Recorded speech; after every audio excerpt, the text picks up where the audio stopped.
तो दोस्तों रिसेंटली क्या हुआ, आरबीआई ने बैंक्स और एनबीएफसीज को कह दिया कि अगर आप गोल्ड पे लोन देते हो तो आप उसकी 90% वैल्यू तक लोन दे सकते हो।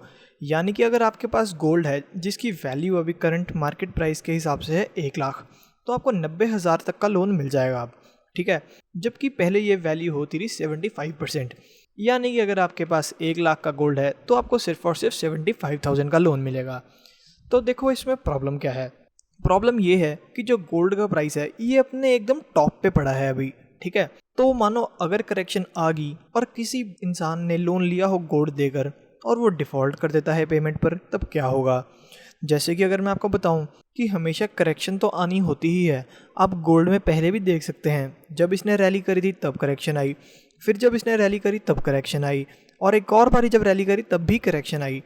तो इसका मतलब क्या है कि जैसे मान लो अभी मेरे पास 1 लाख का लोन है और मैंने अभी सबसे टॉप पर लोन ले लिया है। ठीक है, मतलब जब गोल्ड का प्राइस टॉप पर है, बट मैं पेमेंट करने पे हो जाता हूँ फेल, तो मुथूट फाइनेंस और मणप्पुरम फाइनेंस जैसी कंपनियां क्या करेंगी, ये जो मेरे पास गोल्ड है उसे मार्केट प्राइस पे बेच देंगी। ठीक है, बट मैंने इन्हें दिया था 1 लाख का गोल्ड और लिया था 90,000 का लोन।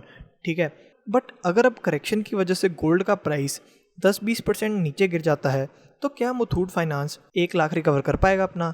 1 लाख क्या, वो तो शायद अपना 90,000 भी ना रिकवर कर पाए।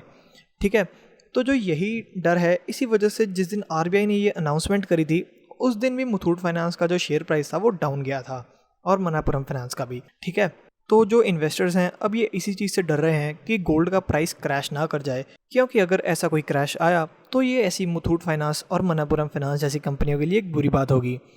बट वैसे इतनी भी घबराने वाली बात नहीं है, क्योंकि आरबीआई ने तो इन्हें सिर्फ अलाउ किया है।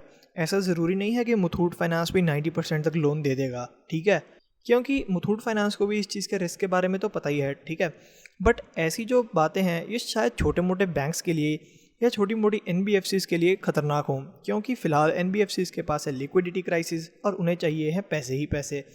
तो वो शायद 90% तक लोन दे दें, और अगर फिर गोल्ड का प्राइस नीचे चले गया तब तो उनको लॉस झेलना पड़ेगा। ठीक है दोस्तों, और जो ये आरबीआई ने रिलैक्सेशन दिया है ये सिर्फ और सिर्फ मार्च 2021 तक ही है, जो कि रिटेलर्स के लिए तो बढ़िया होगा। जैसे आप और मैं अगर लोन लेने जाएंगे हमारे लिए तो बढ़िया है, बट कंपनीज के लिए शायद ये खतरनाक बात हो सकती है अगर उन्होंने ढंग से मैनेज नहीं किया और रिस्क को इवेलुएट ना किया।